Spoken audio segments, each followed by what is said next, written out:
একজন বোতলটা থেকে একটা কাগজ তুললো আর যা লেখা ছিল তাই পারফর্ম করে দেখালো। কেউ গান, কেউ ছড়া, কেউ বা কৌতুক আর ধাঁধা, বিভিন্ন রকমের খেলা খেললো ওরা। বেশ ভালো সময় কাটলো ওদের। এমন করতে করতে সময়ের কাঁটায় কখন রাত 9টা বেজে গেল কেউই টেরই পেল না। মিনহাজ আরো 3-4 জনকে নিয়ে খাবার আনতে চলে গেল। এই সুযোগে কেউ কেউ উঠে এদিকে ওদিকে গেল। মম রিয়ানকে দেখতে পেল না, পাশেই ছিল। চট করেই কোথায় চলে গেল খেয়াল হলো না। 10 মিনিট পর হঠাৎ ওর ফোনে একটা মেসেজ এলো। কিছু দূর বাম পাশে একটা হোটেল আছে, ওটার কাছে যেতে বলেছে রিয়ান। মম একটা এক্সকিউজ দিয়ে উঠে গেল। হোটেলটার পাশে আসতেই রিয়ান হাতটা টান মেরে আড়ানি নিয়ে এলো ওকে। মম হাতে টান পেয়ে বলল, কি করছো, হঠাৎ এখানে ডাকলে? রিয়ান বলল, ডান হাতটা দাও। মম ডান হাত বাড়িয়ে দিল। রিয়ান 1 ডজন সাদা আর নীল কাচের চুড়ি ওকে পরিয়ে দিল। মম চুড়িগুলো দেখে বলল, এগুলোর জন্য তুমি উঠিয়ে এনেছো আমাকে? তোমার ডান হাতটা কেমন জানি খালি খালি লাগছিল, তাই ভরিয়ে দিলাম। তোমার পছন্দ হয়েছে? চলো, সবাই অপেক্ষা করছে। ওরা দুজন একসাথে এসে বসলো। তৌসিফা ফিসফিস করে ওকে জিজ্ঞাসা করলো, স্যারকে পেলি কোথায়? মম আস্তে করে বলল, আসার সময়। মমর হাতের চুড়ির খেয়াল করে বলল, চুড়ি কিনলি কবে? মম আমতা আমতা করে বলল, ওইদিকে গিয়েছিলাম তো, আসার সময় দোকানে ভালো লাগলো, তাই আর কি। মম কোনো মতে পাশ কাটিয়ে গেল, কিন্তু তৌসিফা বিশ্বাস করলো না, বোঝা গেল। খাওয়া দাওয়া শেষে যে যেখানে খুশি ঘুরে বেড়াতে লাগলো। মম আর তৌসিফা সমুদ্রের কাছে এসে দাঁড়ালো। এখানের ঢেউ কক্সবাজারের মতো উত্তাল আর হিংস্র নয়। একের পর এক শান্ত ঢেউ আছড়ে পড়ছে পায়ে, আর পায়ের তলার বালি ধীরে ধীরে সরে যাচ্ছে। কেমন একটা শান্তি আছে ঢেউগুলোয়। মম দাঁড়িয়ে রইল সাগরের দিকে ফিরে। বাতাসে ওর চুল উঠছে, ইচ্ছে করছে হাত দুটো দুই পাশে বাড়িয়ে দাঁড়াতে। ওরা দুজন সবার থেকে কিছুটা দূরেই দাঁড়িয়েছিল। তৌসিফা একটু এগিয়ে গেল সমুদ্রের দিকে কথা বলতে বলতে। মম ওর কথা শুনে হাসছিল। হঠাৎ কে যেন ওকে জড়িয়ে ধরল পেছন থেকে। অপরিচিত স্পর্শে সরে যেতেই টাল সামলাতে পারল না মম, পড়ে গেল সাগরের পানিতে। ওপরের দিকে তাকিয়ে দেখলো রাসেল কেমন একটা হাসি দিয়ে ওর দিকে তাকিয়ে আছে। সে হাঁটু ভাঁজ করে বসে মমর দিকে ঝুঁকে গিয়ে বলল, তোমার স্মেল তো সুন্দর, কি পারফিউম ইউজ করো?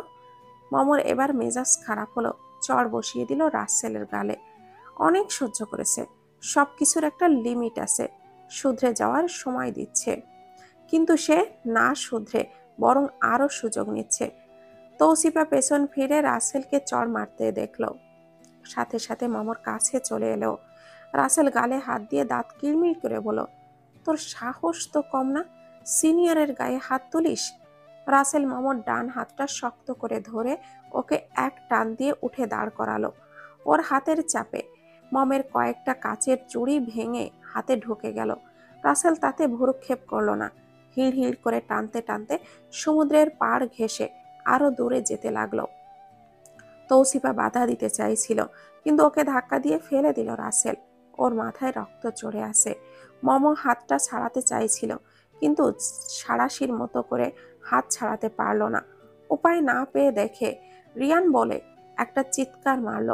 রাসেল সাথে সাথে টান দিয়ে ওর মুখটা চেপে ধরল। মম ব্যথায় কোকিয়ে উঠল। হাতে কাচের অংশগুলো আরো বেশি ঢুকে গেছে চাপে। গল গল করে রক্ত পড়তে লাগলো সমুদ্রের পানিতে। কিন্তু ওরা কিছুটা দূরে থাকায় কেউ ডাকটা শুনতে পেল না, কেউ খেয়াল করছিল না। সাগরের দিকটা অনেকটাই অন্ধকার। কয়েকজন মিলে গান ধরেছে, সবাই যেখানে জড়ো হয়েছে।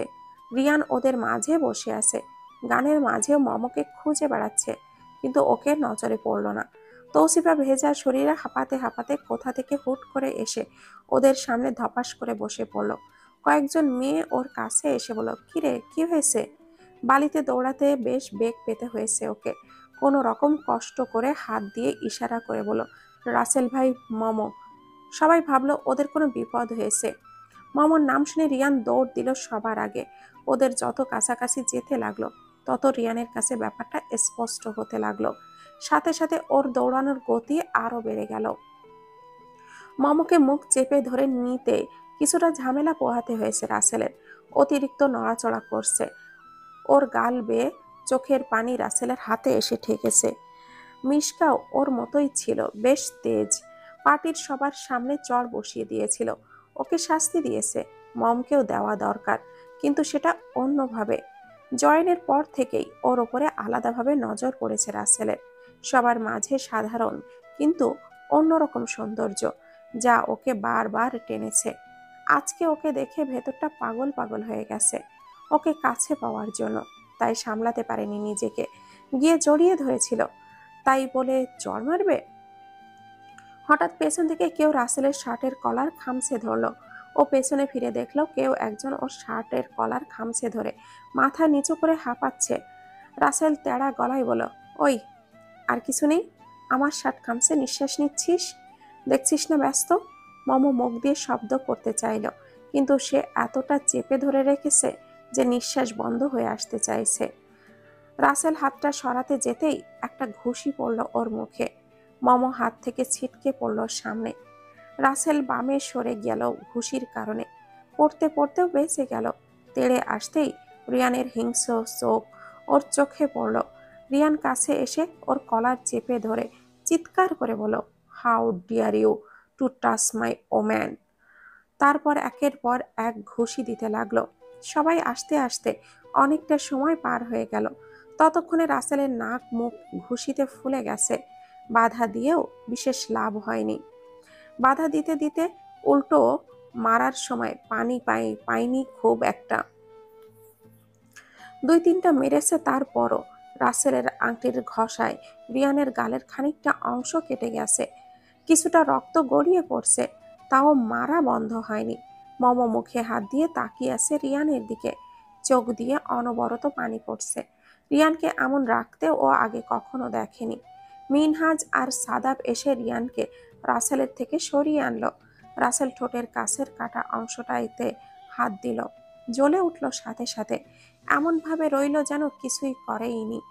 রাসেলের মুখভঙ্গি দেখে রিয়ান আবারও তেড়ে আসতে চাইল, কিন্তু দুজনের জন্য পারল না। রিয়ান সাদাবকে ঠেলে সরিয়ে দিল। মিনহাজের হাত ছাড়িয়ে যেতে লাগলে মিনহাজ ওকে থামিয়ে দিয়ে বলল, কি হয়েছে? রিয়ান চিৎকার করে বলল, আমার স্ত্রীকে স্পর্শ করার সাহস হয় কি করে ওর? আমার স্ত্রী শব্দটা বোমার মতো পড়ল সবার মাঝে। সবাই এক প্রকার শক খেয়ে দাঁড়িয়ে রইল। ফারিজা শুনে ধপ করে বসে পড়ল বালিতে। তাকালো মমর দিকে। ও এখনো বসে আছে বালিতে, মুখে হাত দিয়ে। কান্না বন্ধ হয়নি। রিয়ান কিছুটা শান্ত হয়ে মিনহাজের হাত সরিয়ে নিল। গায়ের শার্ট খুলে মমর ভেজা শরীর আবৃত করে দিল। মম ভেজা গায়ে বালতিতে একাকার হয়ে গেছে। রিয়ান ওকে উঠিয়ে সবার দিকে ফিরিয়ে বলল, ও আমার স্ত্রী। শুনতে পেয়েছো সবাই? ভালো করে শুনে রাখো। আর মিস্টার রাসেল, তোমার বিরুদ্ধে আগেও অভিযোগ ছিল, তখন প্রমাণ পাইনি। তোমাকে আজকে থেকে বরখাস্ত করলাম। এখান থেকে যাওয়ার পরপরই আমি যাতে রিজাইন লেটার পেয়ে যাই, তোমাকে যেন অফিসের আশেপাশে না দেখি। আর যদি কোনো রকম উল্টোপাল্টা কিছু করেছো তো সেক্সুয়াল হ্যারাসমেন্টের কারণে এফআইআর করে আসবো থানাতে। Mind it. সবাই তখনও চুপ করে দাঁড়িয়ে।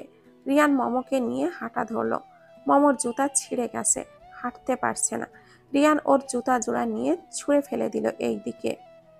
তারপর ওকে কোলে নিয়ে হাঁটা ধরলো হোটেলের উদ্দেশ্যে। রুমের সামনে এসে মমকে নামিয়ে দিল রিয়ান। মম জড়ো সড়ো হয়ে দাঁড়ালো এক পাশে। রিয়ান রুমে ঢুকে বলল, ফ্রেশ হয়ে নাও দ্রুত। ব্যাগ থেকে এক সেট জামা কাপড় বের করে দিল। মম বাম হাত দিয়ে নিতেই রিয়ান জিজ্ঞাসা করলো, ডান হাতে কি হয়েছে? মম তাড়াতাড়ি বলল, কিছু না। রিয়ান ওর ডান পাশে তাকাতেই শাড়ির রক্ত দেখতে পেল। মম দেখাতে চাইছিল না। রিয়ান জোর করে হাতটা টেনে এনে দেখল অনেকটা রক্ত জমাট বেঁধে আছে। দেখে রিয়ান রাগে ফেটে পড়ল, আবার বাইরে চলে যাচ্ছিল। মম বাধা দিয়ে বলল, প্লিজ, অনেক মেরেছো। তোমার গালটাও তো কেটে গেছে। রিয়ান কিছুক্ষণ চোখ বন্ধ করে থেকে রাগটা দমন করলো। তারপর ওকে ওয়াশরুমে এনে সাবধানে ভাঙা কাঁচগুলো বের করে হাতের কাটা জায়গাটা ধুইয়ে দিল। বেশ খানিকটা রক্ত বের হলো। মম ব্যথায় চোখ মুখ কুঁচকে ফেলল, কিন্তু টু শব্দটাও করলো না। না হলে রিয়ান আবারও কি না কি করে বসে। রিয়ান সাবধানে হাত ধুইয়ে দিয়ে বলল, তাড়াতাড়ি গোসল করে বের হও, আমি ঔষধ আর ব্যান্ডেজ নিয়ে আসছি, সাবধানে করব। আর দেখো আবার হাতে ব্যথা পেও না। বলেই রিয়ান বেরিয়ে গেল। মম গোসল সেরে বেরিয়ে এলো। হাতটা অনেকটাই কেটেছে, নড়াচড়া করলে ব্যথা করছে। একটু পর রিয়ান এসে ঢুকলো রুমে, হাতে ব্যান্ডেজ আর ঔষধ। মমর পাশে এসে ওর হাতটা টেনে ধরে বলল, খুব ব্যথা করছে না? ঔষধ লাগিয়ে ব্যান্ডেজ করে দিয়ে বলল, এবার ব্যথা কমে যাবে। মম ওর মুখ হাত দিয়ে ধরে বলল, তোমার মুখও তো কেটে গেছে তাই না, দেখি। ও ঔষধটা হাতে নিয়ে রিয়ানের গালে লাগিয়ে দিয়ে বলল, ওয়ান টাইম ব্যান্ডেজ আনোনি? এখন কি দেব এই কাটা জায়গায়? রিয়ান হঠাৎ ওর কোলে শুয়ে বলল, কিচ্ছু লাগবে না মম। মম মম ওর মাথায় হাত বুলিয়ে দিতে দিতে বলল, হুম, আজকে থেকে আর লুকাতে হবে না। মম হু বলে ওর মাথায় হাত বুলিয়ে দিতে লাগলো। রিয়ান ওর দিকে কিছুক্ষণ পলকহীনভাবে তাকিয়ে থেকে ওকে কাছে টেনে নিল। মম ঘুম থেকে উঠে আড়মোড়া ভাঙল। পাশে রিয়ান গভীর ঘুমে রয়েছে। মম হেসে ওর মাথায় হাত বুলিয়ে দিয়ে কপালে একটা চুমু এঁকে দিল। তারপর ফ্রেশ হতে চলে গেল। বেরিয়ে জানালার সামনে দাঁড়িয়ে মাথা মুছতে লাগলো। আজকের দিনটাই অন্যরকম সুন্দর লাগছে, যেন নতুন করে দেখছে সবকিছু। এতদিনের মাথার ভার এক রাতেই নেমে গেছে। বিয়েটার মধ্য দিয়ে ওর জীবনটা আবারও নতুন করে শুরু হয়েছে। অতীতের পোড়া স্মৃতি ভুলে গেছে। এখন কেবল ওর জগৎ জুড়ে রিয়ানের আনাগোনা। টাওয়াল দিয়ে মাথা মুছতে মুছতে মুচকি হাসল ও। রিয়ান পেছন থেকে জড়িয়ে ধরে বলল, খুব হাসি হচ্ছে মহারানীর? মহারাজার ঘুম ভেঙেছে তাহলে? রিয়ান ওর কাঁধে মাথা রেখে বলল, আরো ঘুমাতে চাই। মম মাথায় হালকা বাড়ি মেরে বলল, সকাল 8:30 বাজে, এখনো ঘুমাবে নুনি? যাও ফ্রেশ হও, নাস্তা করতে যেতে হবে না? রিয়ান ওকে ছেড়ে নড়তেই চাইছে না। ওর কাঁধে মাথা রেখে চোখ বন্ধ করে আছে। হঠাৎ জিজ্ঞাসা করলো, তোমার হাতের কি অবস্থা? মম চোখের সামনে ধরে বলল, ভালোই, ব্যথা কমেছে। তোমার গান? খুব ব্যথা, তাই নাকি? দেখি দেখি। মম ওর দিকে ফিরল। রিয়ান ওকে বাহুতে আবদ্ধ করে বলল, একটা কিস দিয়ে দাও গালে, ব্যথা কমে যাবে। মম ওকে ঠেলে সরিয়ে বলল, ধ্যাত, যাও তো। মম জোর করে ওকে ওয়াশরুমে পাঠিয়ে দিল। মম সব গোছ গাছ শুরু করে দিল। বিকাল 5টায় লঞ্চ। দুপুরের খাবার খেয়ে তৈরি হয়ে যেতে হবে ফেরত যাওয়ার জন্য। রিয়ান ফ্রেশ হয়ে বের হতেই দরজায় নক পড়লো। ও গিয়ে দরজাটা খুলে দিয়ে বলল, এনেছো? মিনহাজ নাস্তার প্লেটটা দিয়ে বলল, কেমন আছিস তোরা? ভালো। ভালো হলেই ভালো। আমি চাচাকে সব জানিয়েছি। রাসেল একটা অ্যারেস্টেড হয়ে যাবে খুব শীঘ্রই। ওই বাস্টার্ডের নাম শুনতে আমি চাই না মিনু ভাই। ওকে, তোরা রেস্ট কর, আমি যাই। মিনহাজ বিদায় নিয়ে চলে গেল। রিয়ান নাস্তার প্লেট এনে মমর সামনে বসলো। মম হাত দিতে লাগলে রিয়ান ওর হাতে হালকা চাপড় মেরে বলল, তোমার না হাতে ব্যথা? জামাই খেয়ে দিতে চাইছে, পছন্দ হচ্ছে না? মম ওকে দেখে হাসলো। রিয়ান খাবার মুখের সামনে ধরতেই মম বড় হা করে খেয়ে নিল। ওকে খাইয়ে দিতে দিতে বলল, আমার বউ এত বড় হা করতে পারে জানতাম না তো। মম মিথ্যা রাগ করে বলল, তাহলে আর খাবই না। না খেলে কিন্তু শাস্তি আসছে। মম জিজ্ঞাসা করলো, কি শাস্তি? রিয়ান ওর কানের কাছে এসে ফিস ফিস করে কিছু বলল। তাতেই ও লজ্জাবতীর মতো করে লজ্জায় গুটিয়ে গেল। রিয়ান মমকে নিয়ে সকালবেলা বাড়িতে ঢুকলো। ওই দিনের পর দুজনে নিজেদের মতো করে ঘুরে বেড়িয়েছে। কেউ কাছে এসে কিছু বলেনি।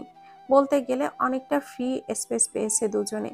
বাড়িতে ঢুকতেই ঋতু দৌড়ে এসে বলল, সেই কখন থেকে তোমাদের জন্য অপেক্ষা করছি, আর তোমরা এখন এলে? রিয়ান বোনের গাল টিপে দিয়ে বলল, রাস্তায় জ্যাম ছিল, তা না হলে দেখতে ভোরবেলা এসে তোকে ভূতের মতো ভয় দেখাতাম। ঋতু মুখ ফুলিয়ে বলল, দেখলে ভাবি কেমন ভাই, খালি বোনকে ভয় দেখানোর ধান্দা। মম হাসলো। রিয়ান এসে সোফায় বসলো। ফেরদৌসি কাছে এসে মাথায় হাত বুলিয়ে দিতে দিতে বলল, ভালো আছিস বাবা? রিয়ান হাসি মুখে বলল, আম্মু। তিনি ওর গালের কাটার দিকে তাকিয়ে বলল, ব্যথা করছে? না, আমি ভালো আছি। তোমার বৌমাকে দেখো, হাত কেটে কি করেছে। ঋতু জিজ্ঞাসা করলো, দুইজনে কি ডাকাত ডাকাত খেলেছ নাকি? কাটলো কি করে? রিয়ান কানটা টেনে দিয়ে বলল, তোর মতো নাকি ডাকাত রানী নাকি একটা? ঋতু কান ছাড়িয়ে নিয়ে বলল, আম্মু কিছু তো বলো। ফেরদৌসি রান্নাঘরে যেতে যেতে বলল, দুজনে ফ্রেশ হয়ে নিচে আয়, নাস্তা করবি। রিয়ান মমকে নিয়ে রুমে চলে গেল। ব্যাগ রেখে হাত মুখ ধুয়ে এসে ফার্স্ট এইড বক্সটা নিয়ে বসলো। মম বের হয়ে মুখ মুছতে মুছতে বলল, এটা দিয়ে কি করবে? রিয়ান ওকে কাছে টেনে এনে বসালো। ওর ডান হাতটা নিয়ে আগের ব্যান্ডেজ খুলে নতুন ব্যান্ডেজ পরিয়ে দিল। মমর একটা ওয়ান টাইম ব্যান্ডেজ রিয়ানের গালে লাগিয়ে দিয়ে বাক্সটা রেখে দিল। রিয়ানও আসার আগেই বিছানায় হাত পা ছড়িয়ে শুয়েছিল। মম পাশে বসলো। নিচে যাবে না? রিয়ান চোখটা বন্ধ করে বলল, হুম। নিজের বাসায় শান্তি আর কোথাও নেই মম। মম হুট করে রিয়ানের পেটে কাতুকুতু দিয়ে বলল, আমাকে তো থাকতে দিলে না নিজের বাসায়, হুম, এখন শান্তি করতে এসেছো? এই, তোমার কাতুকুতু নেই? রিয়ান ডাকাতের মতো হেসে ওকে বিছানায় ফেলে দিল, বলল, নোপ। তারপর ওকে শুশুড়ি দিতে লাগলো। মম হাসতে হাসতে বলল, আমার আছে, আর দিও না প্লিজ, থামো। রিয়ান থামলো না। মম হাসতে হাসতে লাল হয়ে গেল। দরজায় কেউ নখ দিতেই রিয়ান থামলো। ঋতু এসেছে। আবার নখ করে বলল, কি রে ভাই, খাবি না? রিয়ান উত্তর দিল, আসছি। ও বিছানা থেকে নেমে গেল। মম উঠে বসে বড় একটা শ্বাস নিল। সুড়সুড়ি দিয়ে একেবারে কাহিল করে দিয়েছে। রিয়ান দরজা খুলে ওর দিকে এমন একটা লুক বের করলো, তা দেখে মম ঢোক গেল। সুযোগ পেলে আবার কখন সুড়সুড়ি দেয় কে জানে। নাস্তা করে এসে রিয়ান শুয়ে গেল বিছানায়। গাড়ি চালিয়ে হাত ঘাড় সব ব্যথা হয়ে গেছে। মম আসছে না দেখে একটা কোলবালিশ জড়িয়ে ধরে চোখটা বন্ধ করলো। কোথা থেকে মম এসে কোলবালিশটা কেড়ে নিয়ে বলল, এই, তোমার কয়টা লাগে? আমাকে দিয়ে হয় না? আবার কোলবালিশও লাগবে? রিয়ান বলল, তুমি রুমে নেই তাই। মম রিয়ানকে শেষ করতে না দিয়েই বলল, হ্যাঁ, এখন আমি রুমে নেই তাই কোলবালিশ জড়িয়ে ঘুমাচ্ছ, আর যখন আমি একদমই থাকবো না তখন? রিয়ান ওকে টেনে এনে শুইয়ে দিয়ে মুখে হাত দিয়ে বলল, এমন কথা বললে তোমার খবর আছে। মম হাতটা সরিয়ে বলল, আমার যখন বালিশে শোয়া লাগে তখন নিষিদ্ধ তোমার কোলবালিশ জড়িয়ে ধরে ঘুমানো। রিয়ান হেসে ওকে শক্ত করে জড়িয়ে ধরল। মম ওর বুকে মুখ গুজে দিল। দুজনেই মুহূর্তে ঘুম। মমর ঘুম ভাঙলো একটার দিকে। মুখ তুলে রিয়ানের দিকে তাকালো। আস্তে আস্তে ওর মতো হয়ে যাচ্ছে। বলো না, সঙ্গ দোষে লোহা ভাসে। মম মুচকি হাসলো। সাবধানে হাত সরিয়ে নিজের বাঁধন মুক্ত করে ফ্রেশ হয়ে নিচে চলে এলো। দুপুরের খাবারের আয়োজন চলছে। মম মাথার চুল খোপা করে বলল, আম্মু আর কি বাকি আছে? আমি করে দেই। ফেরদৌসি বলল, ওমা, চলে এসেছো? আর একটু বিশ্রাম নিতে? মম কাজে হাত লাগিয়ে বলল, আর লাগবে না আম্মু, আমি ঠিক আছি। আর কি বাকি আছে করা? নাহার বলল, সব হয়ে গেছে, বাকি টুকটাক আমরা করে নিতে পারবো। তোমার হাত ঠিক আছে? মম মাথা নাড়ালো। কনক চাচি বললেন, তুমি এক কাজ করো, গোসল সেরে নিচে চলে এসো। মম অভিযোগ করে বলল, বিয়ের পর থেকে তো কিছুই করতে পারলাম না। কনক চাচি বলেন, আচ্ছা, আজকে তুমি খাবার পরিবেশন করো, হবে তো? মম হেসে বলল, খুব হবে। তাহলে আমি গোসল সেরে আসি। মম চলে গেল উপরে। ফেরদৌসি হেসে বললেন, মেয়েটা আসলেই ভালো। অফিসে ঢুকতেই চারিদিকে গুঞ্জন মমকে অস্বস্তিতে ফেলল। সবাই হয়তো ওদের নিয়েই কথা বলছে। ও চুপচাপ নিজের ডেস্কে গিয়ে বসলো। তৌসিফা পাশেই ছিল। মম ডেস্কটপ খুলতেই ও বলল, ফারিজার সাথে তোর কোনো কিছু কি হয়েছে? মম ওর দিকে একবার তাকিয়ে পাশে থাকা ফাইলগুলোর দিকে হাত বাড়ালো। বলল, হঠাৎ ওর সাথে ঝামেলা হতে যাবে কেন? গতকাল বড় স্যারের কাছে দুটো রেজিগনেশন লেটার জমা দিয়ে পড়েছে। একটা রাসেল ভাইয়ের আর দ্বিতীয়টা হচ্ছে ফারিজার। মম একটু অবাক হয়ে বলল, সে চলে গেছে কেন? তৌসিফা বলল, জানি না, সবাই এটা নিয়েই কানাঘুষা করছে। কেউ বলছে রিয়ান স্যারের সাথে তোর বিয়ের কথা জানতে পেরে মনের কষ্টে চলে গেছে। আবার কেউ বলছে তোর সাথে কোনো ঝামেলা হওয়ায় সে তার পজিশন ছেড়ে চলে গেছে। আরো কত কথা বাতাসে উঠছে। ও একটা দীর্ঘশ্বাস ফেলল। ব্যাপারটা কেমন যেন ঘোলাটে মনে হলো। হঠাৎ এইভাবে চাকরি ছেড়ে চলে যাওয়ার মেয়ে ফারিজা না, এটা মম এতদিন থেকে বুঝেছে। তাহলে হঠাৎ ছেড়ে দেওয়ার কারণটা কি? কিছুক্ষণ পর রিয়ানের রুম থেকে ডাক পড়ল মমর। মম ফাইল নিয়ে ঢুকলো ওর রুমে। সাথে সাথে রিয়ান অন্য কারোর প্রবেশ বন্ধ করে পর্দা টেনে দিল। মম ফাইল রেখে চেয়ারে বসে বলল, আপনার মাথায় কি ঘুরছে মিস্টার রিয়ান? রিয়ান চেয়ার ঘুরিয়ে ওর দিকে ঝুঁকে বলল, তোমাকে ভালোবাসার চিন্তা ঘুরছে। মম হালকা সরিয়ে বলল, ফাজলামি না করে বলো কি জন্য ডেকেছো? রিয়ান মুখ গোমরা করে বলল, ধুর, বউটা একটা পচু। মম দাঁত দেখিয়ে হাসলো। রিয়ান চেয়ারে বসে ওর দিকে একটা ভাঁজ করা কাগজ এগিয়ে দিল। মম নিয়ে বলল, এটা কি? খুলেই দেখো। মম খুলে দেখল পার্সোনাল অ্যাসিস্ট্যান্ট হিসাবে জয়েন লেটার। রিয়ান 2 হাত ভাঁজ করে চেয়ারে হেলান দিয়ে বলল, বউ থাকতে আর অন্য কাউকে কেন জয়েন দেই? সুযোগ পেলে একটু রোমাঞ্চ করা যাবে। এই ব্যাপার, মাথায় শুধু এগুলোই ঘোরে এখন। রিয়ান হাসলো। মম বলল, আমি উঠি। রিয়ান জিজ্ঞাসা করলো, কোথায় যাচ্ছ? মম উত্তরে বলল, কাজ করতে। তোমার সাথে এখানে বসে বসে রোমান্স করলে আমার সব ঘাড়ের ওপর এসে পড়বে। রিয়ান এক চোখ টিপে একটা ফ্লাইং কিস ছুড়ে দিল। মম হাসতে হাসতে ওর রুম থেকে বেরিয়ে এলো। 2 সপ্তাহ পর মম সকালে ঘুম থেকে উঠে আড়ামোড়া ভাঙল। রিয়ান নিশ্চিন্তে ঘুমাচ্ছে ওর পাশে। ও গোসল সেরে তৈরি হয়ে নিল। আজকে ওদের বিয়ের 1 মাস পূর্ণ হয়েছে। সেই কারণে কাল রাতে রিয়ান বলেছে ওকে নিয়ে ঘুরতে যাবে। তাই একটা খয়েরি শাড়ি ওর হাতে ধরিয়ে দিয়ে বলতেছে পরতে যাওয়ার সময়। এখন সেই শাড়ি সুন্দর কুচি করে পরে নিল।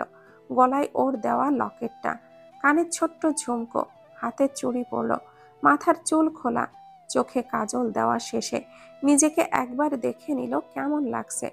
তারপর বিছানার দিকে তাকিয়ে দেখল রিয়ান এখনো ঘুমাচ্ছে। মম কোমরে 2 হাত দিয়ে আস্তে আস্তে বলল, আজকে ঘুরতে যাওয়ার কথা, আর আজকেই মহারাজ মহিষের মতো ভস ভস করে ঘুমাচ্ছে। ও কাছে গিয়ে রিয়ানকে ডাকতে লাগলো, কি হলো, উঠবে না? দেখো কটা বাজে, 8টা বেজে গেছে। এই! রিয়ান আস্তে করে বলল, একটু পর। মম আরেকটু জোরে ধাক্কা দিয়ে বলল, আরেকটুও না, ওঠো বলছি। রিয়ান ওকে এক টান দিয়ে বিছানায় ফেলে জড়িয়ে ধরে বলল, ঘুমাও। ও বাঁধন ছেড়ে বলল, কষ্ট করে সুন্দর করে সাজলাম বাইরে যাওয়ার জন্য, দিলে তো সব সাজ নষ্ট করে। রিয়ান এবার চোখ খুলে পিটপিট করে তাকিয়ে দেখলো ওকে। তারপর কপালে একটা চুমু দিয়ে আবার চোখটা বন্ধ করে বলল, সমস্যা নেই, সুন্দর থাকলেও আমি দেখব, কাকের বাসা হলেও আমি দেখব, সো ইটস ওকে। এখন ঘুমাও তো। রিয়ান এমনভাবে ধরেছে যে নড়তে পারছে না। শেষমেশ হাল ছেড়ে দিয়ে রিয়ানের মাঝে মুখ লুকিয়ে ফেলল। এই একটা জায়গায় আসলে মমর এত ঘুম পায়, কি যে আছে জায়গাটাই বুঝতে পারে না। আধা ঘন্টা ঘুমিয়ে তারপর উঠল দুজনে। অনিমা ডাকতে এসেছে নাস্তার জন্য। রিয়ান ওর দিকে তাকিয়ে হাসতে লাগলো। মম মুখ ভার করে বলল, একদম হাসবে না, তোমার জন্য আমার শ্বাসটা নষ্ট হয়ে গেছে। রিয়ান মুখে হাত দিয়ে বলল, আচ্ছা আচ্ছা। তারপর ফ্রেশ হতে চলে গেল। মম আবারও আয়নার সামনে এসে মাথার চুল আঁচড়াতে লাগলো। সব জট পাকিয়ে গেছে, শাড়িটাও এদিকে ওদিকে কুঁচকে গেছে। সব ঠিকঠাক করে মম রিয়ানের টি শার্ট আর জিন্স বের করে রাখলো। রিয়ান বের হলে বলল, এগুলো পরে তৈরি হয়ে নাও, আমি নিচে যাচ্ছি। রিয়ান কিছু বলার আগেই ও নিচে চলে এলো। সবাই টেবিলে বসে আছে।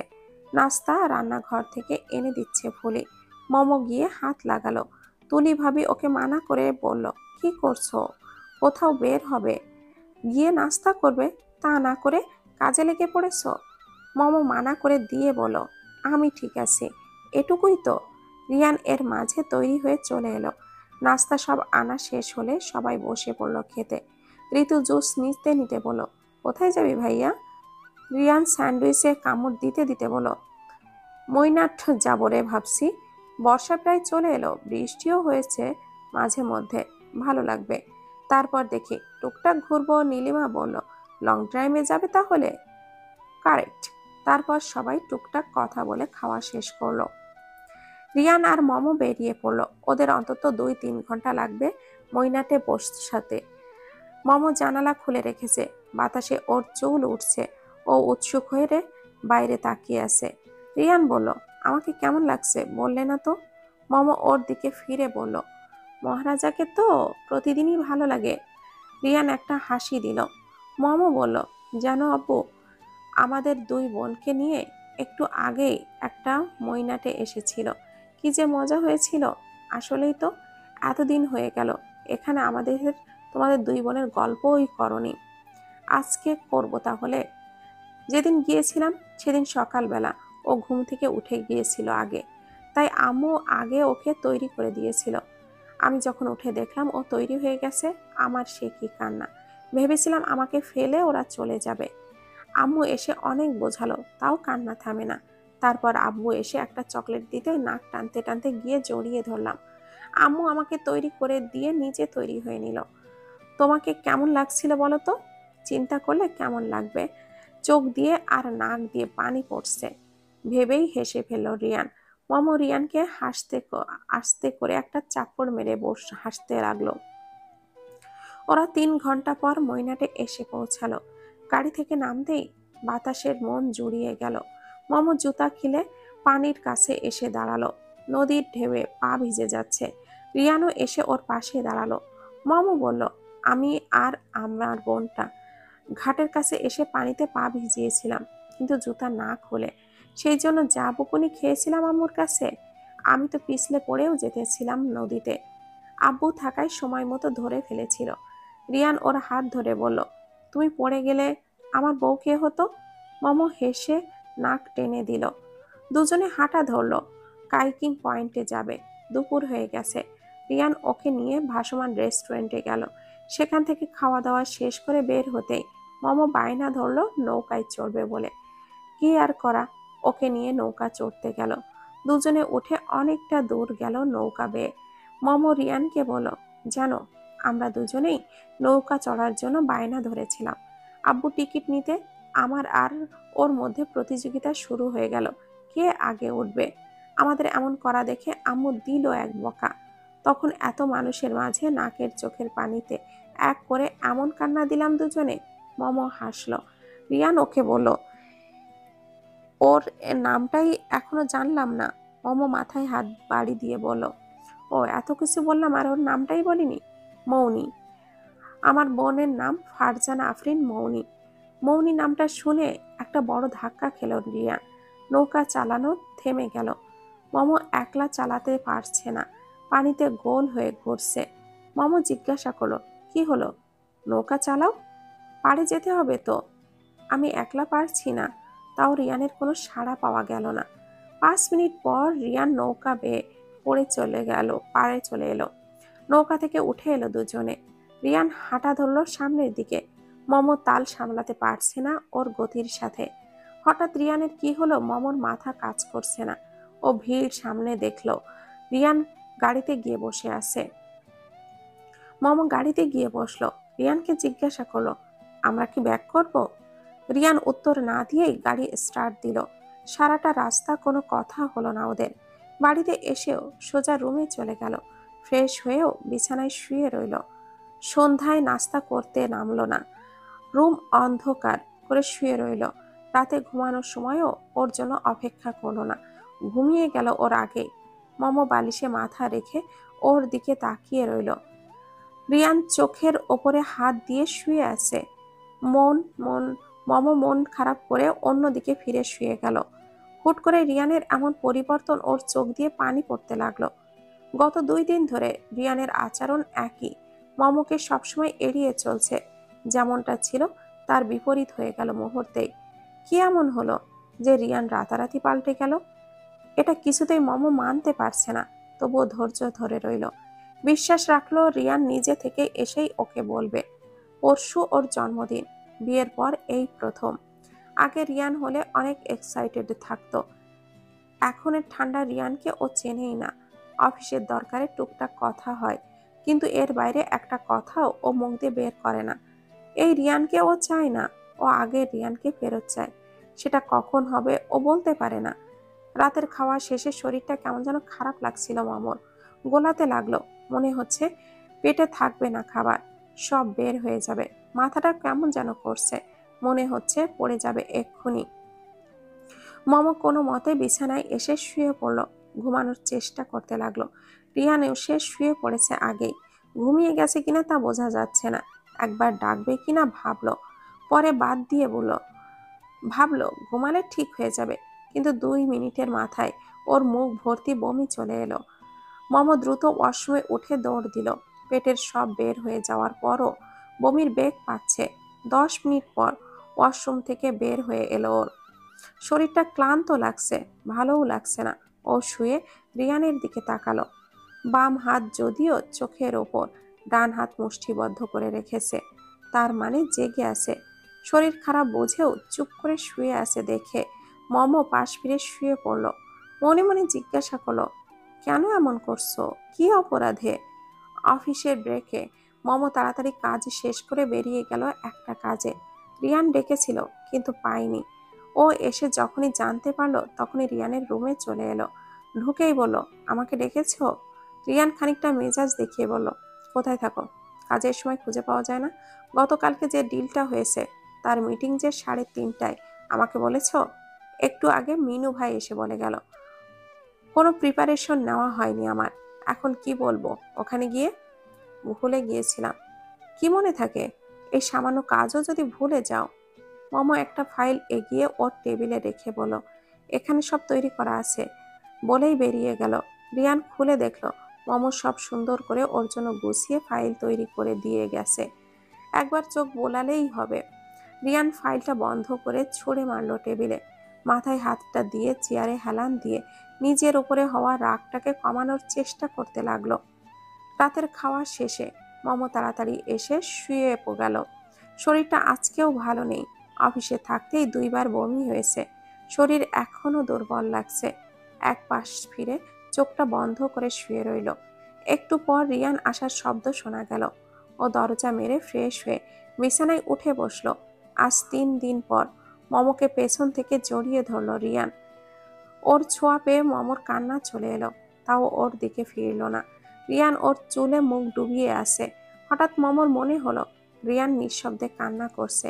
ভাবতেই পেছন ফিরে দেখলো সত্যিই তাই। ভেজা চোখে ওর দিকে তাকিয়ে আছে। নোনা জল গড়িয়ে পড়ছে ওর চোখ দিয়ে। মম তাড়াতাড়ি ওর চোখ মুছে দিয়ে বলল, কি হয়েছে? শরীর খারাপ লাগছে? বলো আমাকে। রিয়ান ওর বুকে মুখ গুজে দিয়ে ছোট বাচ্চাদের মতো করে ওকে জড়িয়ে ধরে শুয়ে রইল। মম মাথায় হাত বুলিয়ে দিতে দিতে কান্নার কারণ জানতে চাইল। রিয়ান আরো শক্ত করে ধরে বলল, তোমাকে ছাড়া আমি থাকতে পারবো না মম। এই 3 দিন তোমাকে ছাড়া পাগল হয়ে গেছি আমি। মানসিক অশান্তি দিয়ে দিন গুনেছি। আর পারছি না নিজের সাথে যুদ্ধ করতে। মম মাথায় হাত দিয়ে বললো, বন্ধ না করেই বলল, কি হয়েছে আমাকে বলো, দেখবে হালকা লাগবে। রিয়ান উঠে বসলো। মম ওকে দেখে উঠে বসে অপেক্ষা করতে লাগলো রিয়ানের কথা শোনার জন্য। রিয়ান চোখ মুছে বলল, আমাকে তুমি যেমনটা দেখছো আমি আগে তেমনটা ছিলাম না। অনেকটা মোটা আর ভীতু প্রকৃতির ছিলাম। মোটা ছিলাম দেখে অনেকবার বুলিং এর শিকারও হয়েছিলাম, যেটা ক্লাস 6-এ থাকতে অনেক বড় আকার ধারণ করে। আমি প্রায় ডিপ্রেশনে থাকতাম আর টিফিন টাইমে স্কুলের ছাদে এসে একলা একলা কাঁদতাম। এমন করেই দিন চলছিল। হঠাৎ একদিন ছাদে একটা মেয়ে আসলো। সাধারণত কেউ আসতো না দেখেই আমি ছাদে গিয়ে লুকিয়ে কাঁদতাম। তাই ওকে দেখে কান্না থামিয়ে তাকিয়েছিলাম। মেয়েটা ছাদের কিনারায় গিয়ে দাঁড়ালো আর হাতের কার্নিশ রেখে চুলে একটা ফিতা দিয়ে বাঁধা ছিল। কাঁধ পর্যন্ত খোলা চুল বাতাসে উঠছিল। দৌড়ে আসায় বেশ হাঁপাচ্ছিল, ঘেমেছিল, কি যেন দেখছিল নিচে। তখনও কয়েকটা মেয়ে ছাদে আসার শব্দ শুনলাম। সেই শব্দও ওই মেয়ের কানেও পৌঁছেছিল। সে পেছনে ফিরতেই আমি প্রথমে ওকে দেখলাম। ওর ঘামে ভেজা মুখে আশেপাশে চুল লেপ্টে ছিল। সেই দৃশ্যটা আমার মনে গেঁথে গেছে। মেয়েগুলো এসেই ওর হাতটা ধরে টানাটানি করতে লাগলো। আমি ভাবলাম ওকেও হয়তো বুলিং করেছে, তাই থাকতে না পেরে ছাদের চিপা থেকে বেরিয়ে এসে প্রতিবাদ করতে এগিয়ে এলাম। চিৎকার করে বললাম, ওকে ছেড়ে দাও। মেয়েগুলো আমার দিকে অবাক হয়ে তাকালো। তারপর মেয়েটিকে ছেড়ে দিল। আমি বিজয়ের হাসি দিতেই মেয়েটি এগিয়ে এসে বলল, কি হয়েছে? আমি একটু বোকা হয়ে গেলাম। ওরা তোমাকে বোলিং করছিল না? না, আমরা তো খেলছিলাম। তার উত্তর শুনে লজ্জায় কি বলবো ভেবে পাচ্ছিলাম না। তারপর হুট করেই ছাদ থেকে নেমে পড়লাম। এরপর অনেক দিন ওকে দেখছিলাম ছাদে। পেছনে হাত দিয়ে ছাদে এসে রেলিং এর কাছে দাঁড়িয়ে থাকতো। আপন মনে হাসতো আমি লুকিয়ে লুকিয়ে দেখতাম। কেন যেন ভালো লাগতো। ক্লাসে প্রায় নিজের দিকে মনোযোগ রাখার চেষ্টা করতাম। আশেপাশে কি হচ্ছে না হচ্ছে খেয়াল রাখতাম না। কিন্তু একদিন হুট করে একজনের দিকে চোখ পড়লো, সেই মেয়েটি। আশেপাশের সবাই সেই মৌনি নামের এই ডাকছে। আমার দিকে চোখ পড়তেই হাসলো। আমি চোখ নামিয়ে ফেললাম। একটা কথা বলতে খুবই ইচ্ছে করছিল। সে দুই ঝুঁটি করে কেন এসেছে?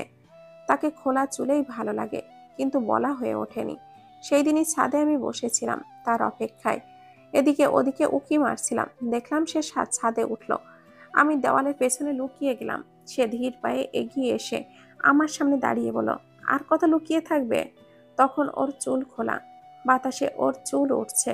আমি হাঁ করে তাকিয়ে আছি ওর দিকে।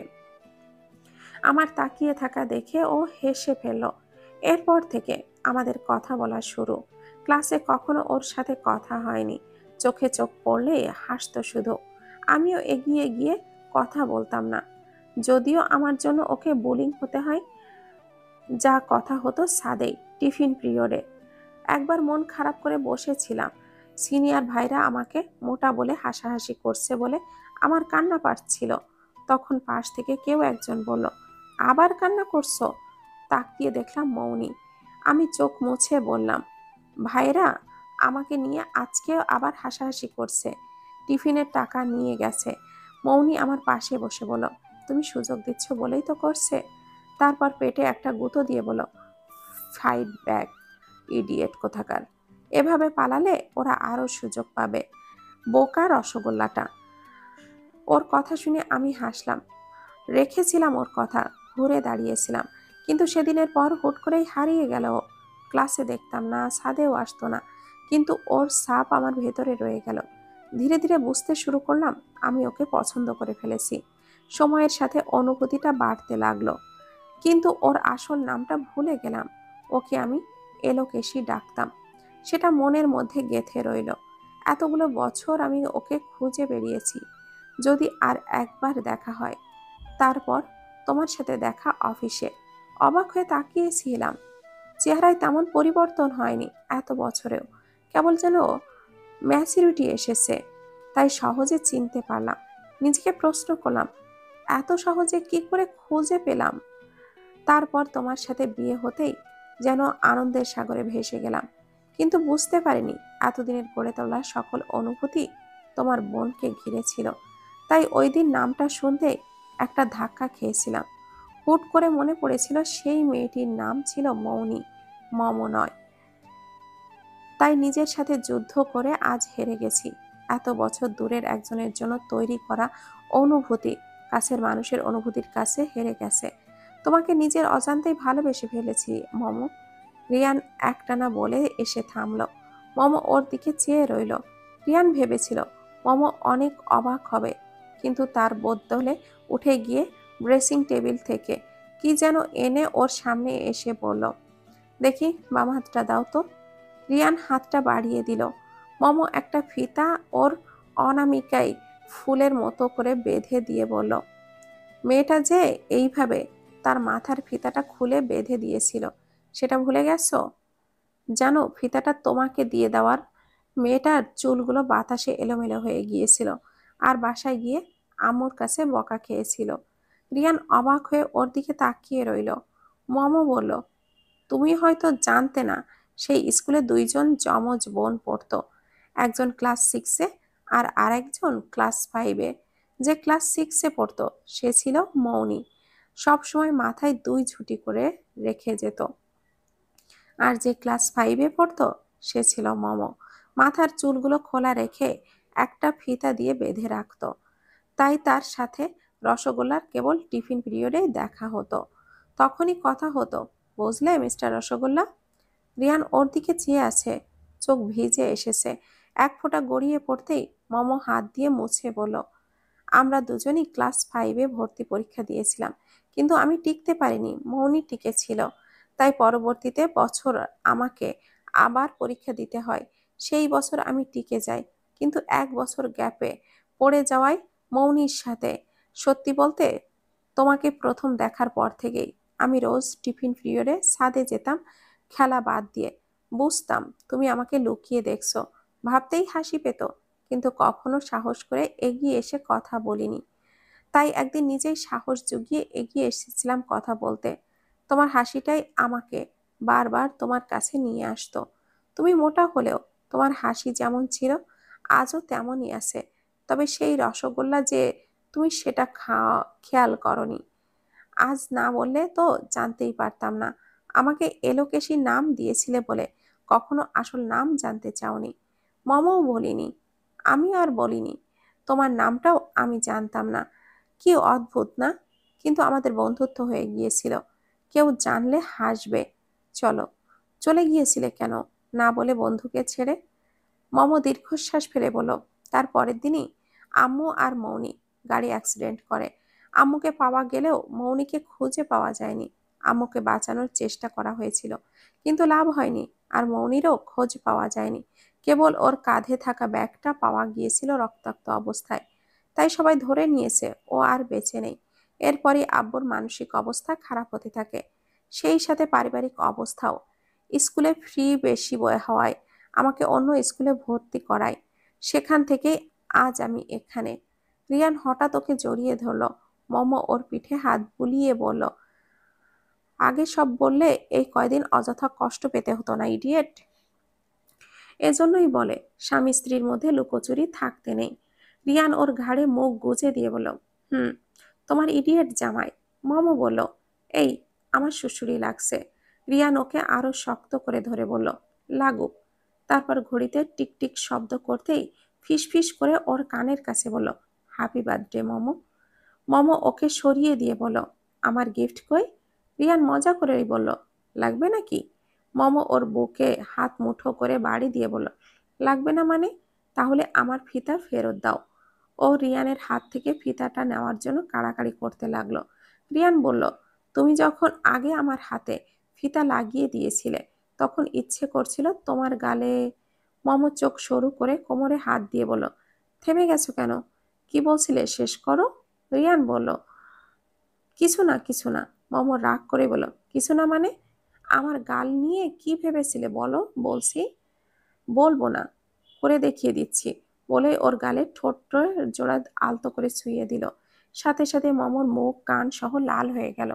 ও রিয়ানের কাছ থেকে সরে বলল, রুমটা বেশ গরম লাগছে, আমি একটু বারান্দায় গিয়ে বাতাস খেয়ে আসি। মম দ্রুত বারান্দায় চলে যেতে রিয়ান মুচকি হাসলো। রিয়ান দেখলো মম বারান্দার রেলিং ধরে দাঁড়িয়ে আছে। রিয়ান গিয়ে পেছন থেকে ওর দুই হাতের ওপরে হাত রাখলো। মম ওর বুকে হেলান দিয়ে বলল, এই 3 দিন আমার কি যে গেছে ভেতরে, পচা জামাই, অযথাই আমাকে চিন্তায় ফেলে দিয়েছো। রিয়ান ওর মাথায় একটা চুমু দিয়ে বলল, সরি। মম রিয়ানের দিকে ফিরে বলল, কালকে আমার সাথে এক জায়গায় যাবে, একটা সারপ্রাইজ আছে। কি সারপ্রাইজ? দূর বোকা, বলে সারপ্রাইজ থাকবে নাকি? রিয়ান মমর কপালে নিজের কপাল ঠেকিয়ে বলল, আচ্ছা। মম বলল, আমার জন্মদিন আর আমাকে গিফট দিলে না? রিয়ান ওর দিকে তাকিয়ে বলল, আমি নিজেকেই দিয়ে দিলাম, তাও আরো গিফট লাগবে? মম হেসে জড়িয়ে ধরে বলল, না, শুধু তুমি হলেই চলবে। রিয়ান আজকে দুপুর পর্যন্ত কাজ করে বেরিয়ে গেল। মম কোথায় যেন নিয়ে যাবে এই জন্য। বাড়ির সামনে আসতেই ফোন দিয়ে বলল বের হতে। মম এসে গাড়িতে বসতেই বলল, কোথাও যাবে না। সাজনি কেন? মম সিট বেল্ট বাঁধতে বাঁধতে বলো, হাসপাতালে কেউ সেজেগুজে যায়? রিয়ান ওর দিকে ফিরে বলো, হাসপাতালে কেন? কার কি হয়েছে? মম বলো, আরে সেটা গেলেই দেখতে পাবে, চলো। রিয়ান হাজারটা প্রশ্ন নিয়ে গাড়ি স্টার্ট দিল। আধা ঘন্টায় ওরা হাসপাতালে পৌঁছে গেল। মম গিয়ে সেখান থেকে ওর রিপোর্ট সংগ্রহ করলো। গতকালকে অফিস ব্রেকে হাসপাতালে এসেছিল পরীক্ষা করার জন্য। রিপোর্ট দেখে মম রিয়ানের দিকে বাড়িয়ে দিল। ও দেখে, একবার মমর দিকে একবার রিপোর্টের দিকে তাকাতে লাগলো। তারপর জাপটে ধরলো মমকে। খুশিতে কি করবে বুঝতে পারলো না। বাড়িতে ফোন দিল ও। ঋতু ফোন তুলতেই রিয়ান বলল, আম্মুকে ফোনটা দে। ঋতু ফেরদৌসির কাছে ফোনটা দিলে উনি বললেন, হ্যাঁ বল। রিয়ান খুশিতে কান্না চলে এলো। ওর কান্না শুনে তিনি উদ্বিগ্ন হয়ে বলেন, কি হয়েছে বাবা, কাঁদছিস কেন? আম্মু, আমি বাবা হতে চলেছি। মমর জন্মদিন আর রিয়ানের বাবা হওয়ার আনন্দে সবাই ছোটখাটো একটা গেট টুগেদারের আয়োজন করলো। দুজনে হাসপাতাল থেকে ফিরতেই সবাই ঘিরে ধরলো ওদের। ফেরদৌসী কপালে চুমু এঁকে দিয়ে বললেন, দীর্ঘজীবী হও মা। নাহার আর কনক চাচিও দোয়া করলেন। রিয়ানের চোখের পানি গালে শুকিয়ে আসে, কেন যেন কেবল কান্না পাচ্ছে ওর। ফেরদৌসী মাথায় হাত দিতেই রিয়ান আবারও কান্না করে দিল। ঋতু পেছন থেকে গুঁতো দিয়ে বলল, বাবুর বাবা হয়ে যাচ্ছিস আর এখনো বাচ্চাদের মতো কাঁদছিস? ওর কথা শুনে রিয়ান চোখ মুছে হাসল। সন্ধ্যায় সবাই বসার ঘরে জড়ো হয়েছে, ওদের জন্য অপেক্ষা করছে। রিয়ান মমকে একটা টুকটুকে লাল শাড়ি গিফট করেছে, সেটাই পরে নিল ও।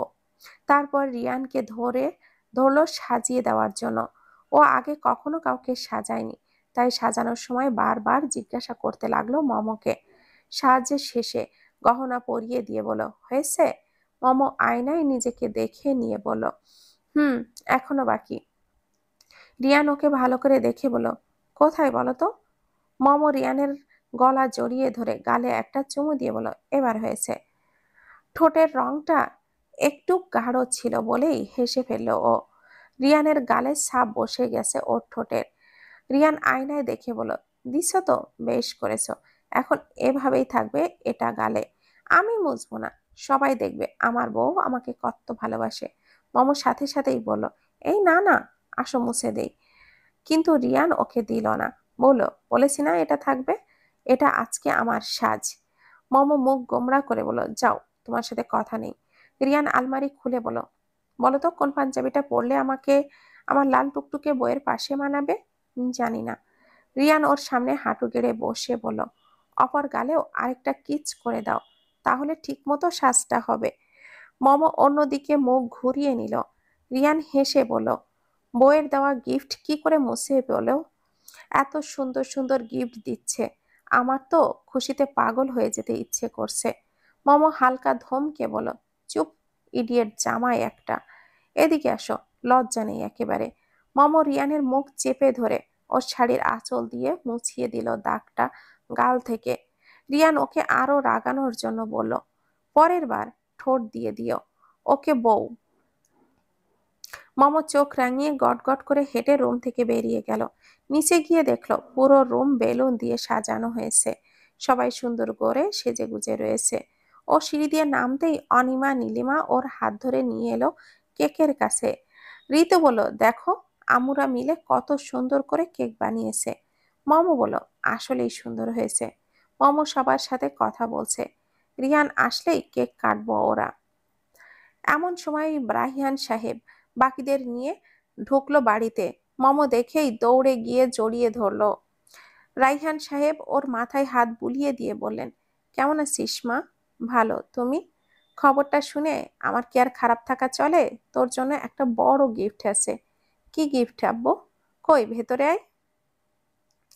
রায়হান সাহেবের ডাকে একজন ভেতরে ঢুকলো। সবাই দেখে মুহূর্তে চুপ মেরে গেল। মম কিছু মুহূর্ত তাকিয়ে রইল, বলল, মৌনি? মৌনি ওর দিকে তাকিয়ে হাসলো। মমর যেন বিশ্বাসই হতে চাইছে না ওর বোন বেঁচে আছে, তার সামনে দাঁড়িয়ে আছে, চোখে যেন ভুল দেখছে। মম আস্তে আস্তে এগিয়ে গেল মৌনির দিকে। হাত মুখ ধরে দেখলো, না, স্বপ্ন দেখছে না, একজন জলজ্যান্ত মানুষই দাঁড়িয়ে আছে ওর সামনে। বুঝতে পেরে জড়িয়ে ধরলো মম। মুহূর্তে কান্নাই ভেসে গেল। মম কাঁদতে কাঁদতে বলল, আমার জন্মদিনের সেরা গিফট আব্বু। মৌনিও ওকে জড়িয়ে ধরলো। রিয়ান নিচে এসে বলল, আমার বউ কাঁদছে কেন? মম আনন্দে বলল, দেখো কে এসেছে। রিয়ান মৌনির দিকে এক মুহূর্ত তাকিয়ে বলল, মৌনি? ওরা দুজনেই একই দেখতে, অনিমা নীলিমার মতো, তাই হুট করেই বোঝার উপায় নেই। মৌনি রিয়ানকে দেখে হাসি দিল। নীলিমা দুজনের হাত ধরে টেনে এনে, ভাবিও আমাদের দলে, কি মজা।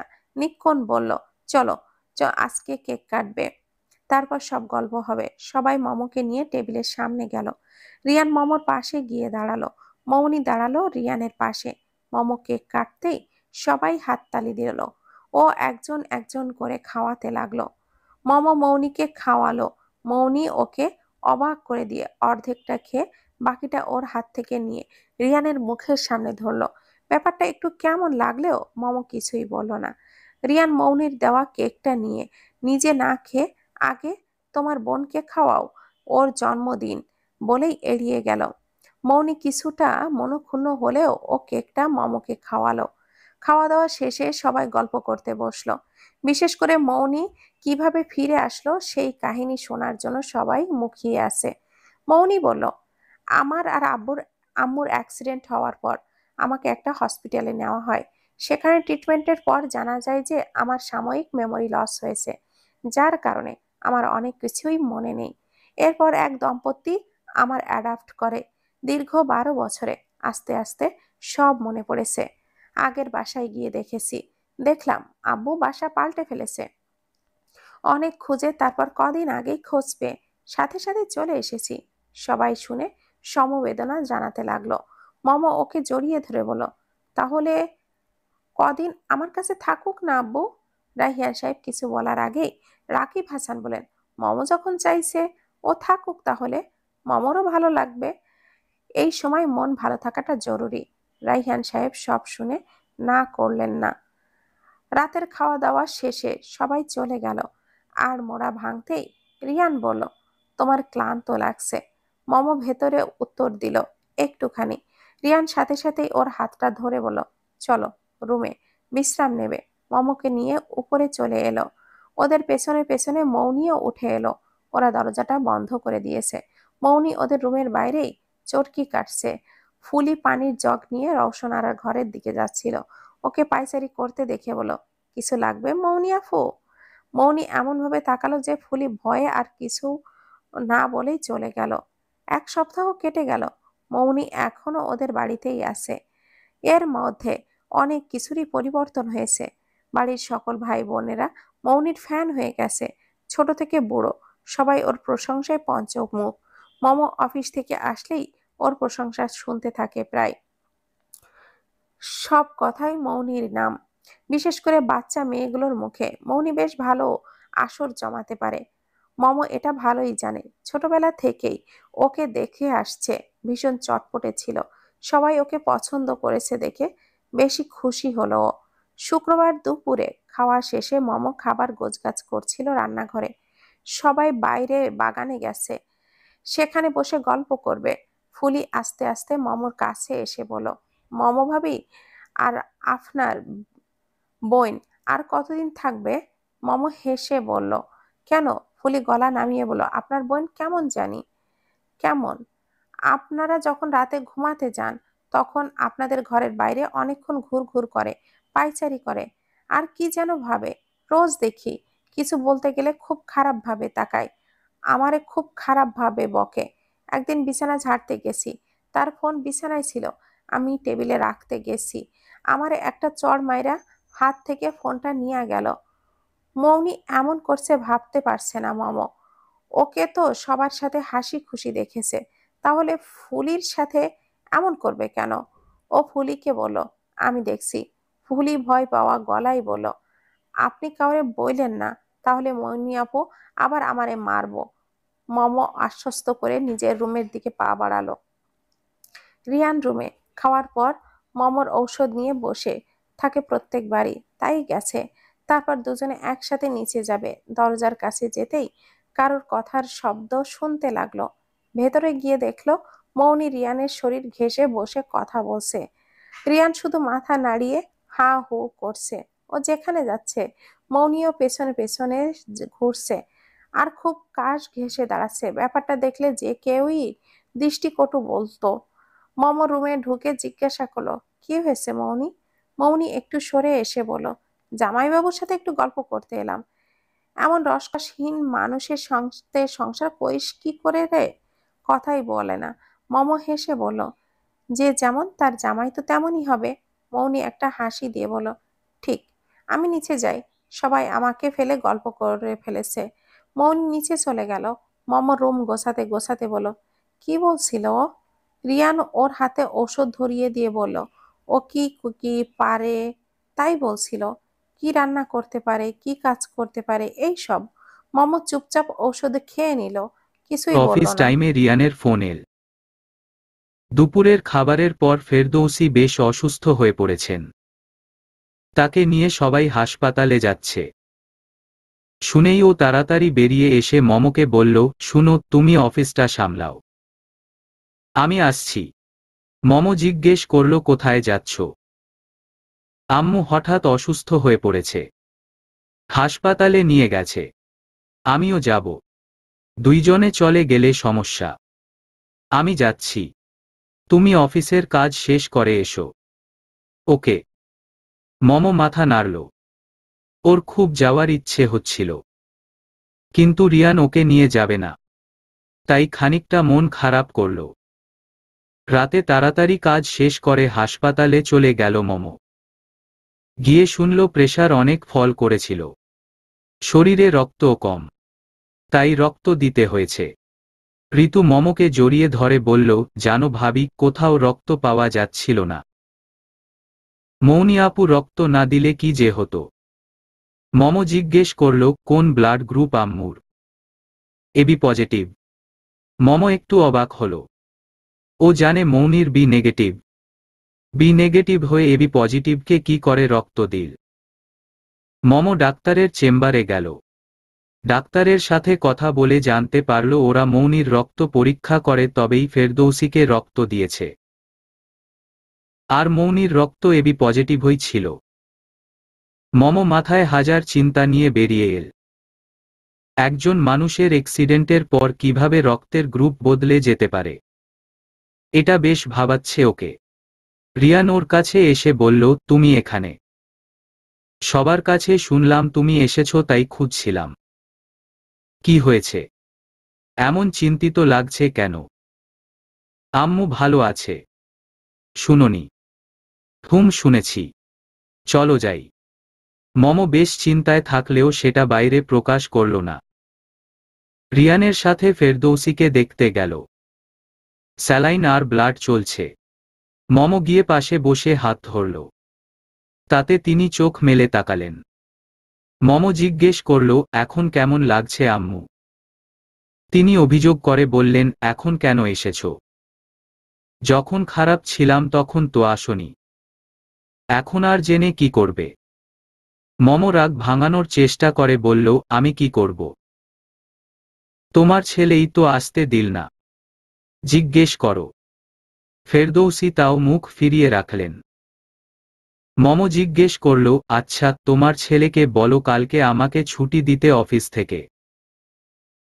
তারপর বলো তুমি কি খাবে, আমি সব রান্না করে খাওয়াবো। তাহলে খুশি তো? ফেরদৌসি ওর দিকে ফিরে একগাদা খাবার লিস্ট ধরিয়ে দিয়ে বললেন, সব রান্না করবে। আমি এসে যদি দেখি একটাও বাদ পড়েছে তাহলে কিন্তু আর কথা বলবো না। মম হেসে বলল, আচ্ছা। দুইজনে কেবিন থেকে বের হতেই মৌনিকে দেখতে পেল। হাতে ওয়ান টাইম ব্যান্ডেজ। ওকে দেখে মম বলল, ঠিক আছিস? সে উপরে নিচে মাথা নাড়াল। মম রিয়ানকে বলল, এক কাজ করো, তোমরা সবাই চলে যাও। আমি থাকি আজকে আম্মুর কাছে। রিয়ান বাধা দিয়ে বলল, সারা রাত জেগে কালকে তুমি আবার রান্না করবে। আমার সমস্যা হবে না, তুমি সবাইকে নিয়ে যাও। মম জোর করে সবাইকে পাঠিয়ে দিয়ে কেবিনে চলে গেল। সারা রাত ফেরদৌসির পাশে কাটিয়ে দিল। সকাল 10টার দিকে রবিন হাসান আর নিকবো নেল দেখতে। ফেরদৌসি উঠে বসেছেন। এখন অনেকটা সুস্থ তিনি। স্যালাইন খুলে ফেলেছে। ব্লাড দেওয়া কাল রাতেই শেষ হয়ে গেছে। নিকবন এসে সব চেক আপ করে বলল, এখন আর ভয় নেই, একটু পরেই ডিসচার্জ করে দেবে। ফেরদৌসি মমর দিকে ফিরে বললেন, মনে আছে তো? মম হেসে বলল, মনে আছে আম্মু। চলো আগে বাড়ি, তারপর সব রান্না করে খাওয়াবো। ওরা বাড়িতে আসলেই সবাই ওয়েলকাম জানালো। ফেরদৌসিকে রুমে নিয়ে গেল। মম ফ্রেশ হয়ে রান্নাঘরে আসতে দেখল অর্ধেকের উপর রান্না হয়ে গেছে, বাকিগুলো চলছে। চুলার সামনে মৌনি, ও রান্না করছে। মম গিয়ে বলল, এগুলো কে রান্না করেছে? মৌনি হেসে বলল, আমি।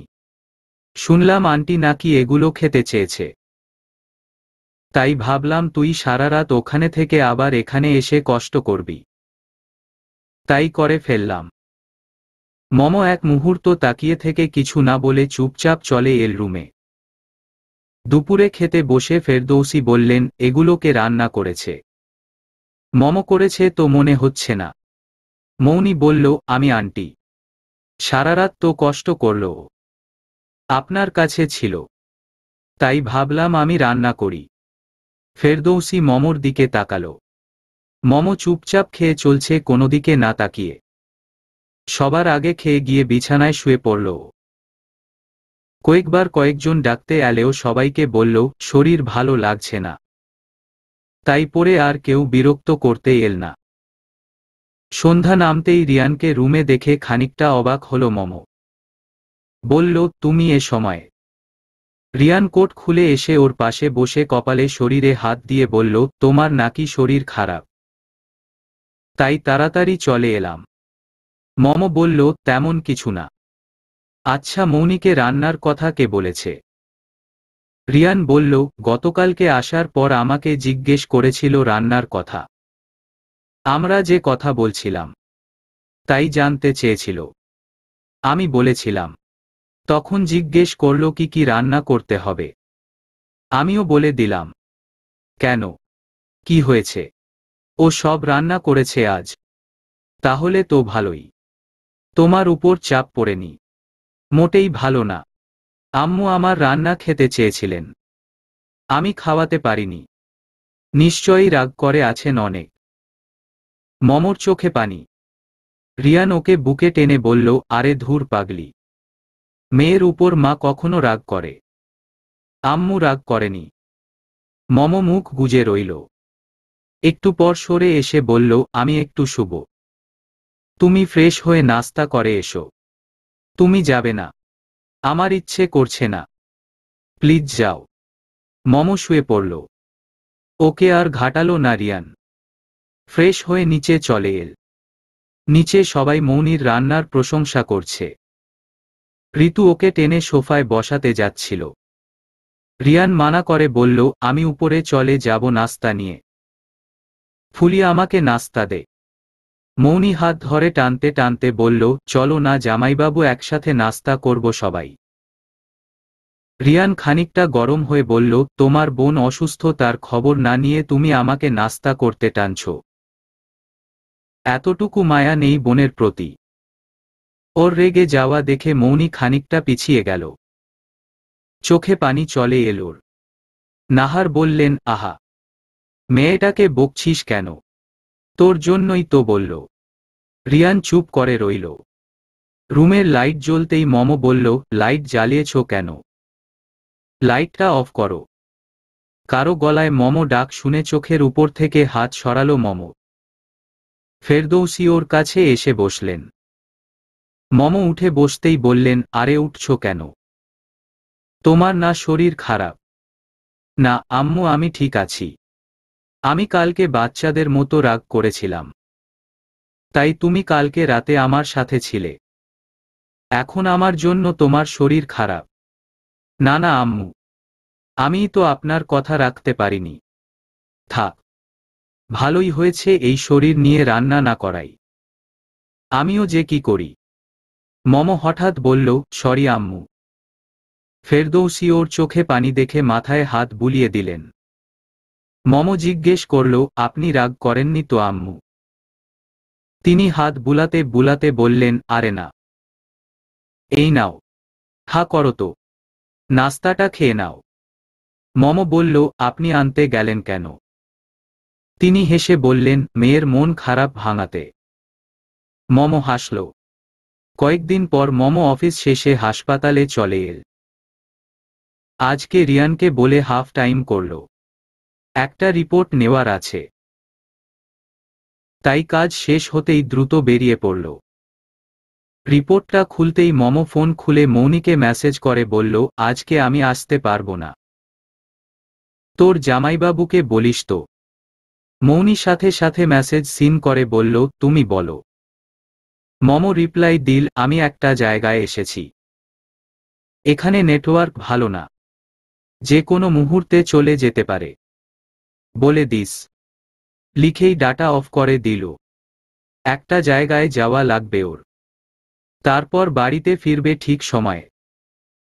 রিয়ান অফিস থেকে ফিরে ক্লান্ত হয়ে শুয়ে পড়ল বিছানায়। ড্রেসিং টেবিলের সামনে মম বসে মাথা আঁচড়াচ্ছে। চেহারা দেখা যাচ্ছে না, শাড়ি পরে সেজেছে মনে হচ্ছে। রিয়ান টাই ঢিলা করতে করতে বলল, আজকে সেজেছেন যে মহারানী। কি ব্যাপার? মম এসে ওর গলা জড়িয়ে ধরে বলল, কেমন লাগছে আমায়? রিয়ান গলা থেকে হাত ছাড়িয়ে বলল, তুমি কি? তুমি মমর শাড়ি গয়না পরেছ কেন? আমিই তো মম রিয়ান, তোমার মম। ও আবার গলা জড়িয়ে ধরতেই রিয়ান সজোরে সরিয়ে বলল, মমকে আমি খুব ভালো করে চিনি মৌনি। ওর ছোঁয়া, প্রতিটা স্পর্শ আমার চেনা। আর ও কখনো আমাকে রিয়ান বলে ডাকে না। মৌনি বলল, আমাদের দুইজনেরই তো একই চেহারা, তাহলে ভালোবাসতে কি অসুবিধে? মৌনি আমার রিয়ানের দিকে হাত বাড়াতেই মম এসে ওর হাত ধরল। মৌনি ওকে দেখে হেসে বলল, মম তুই আজকে না আসবি না বলেছিলি?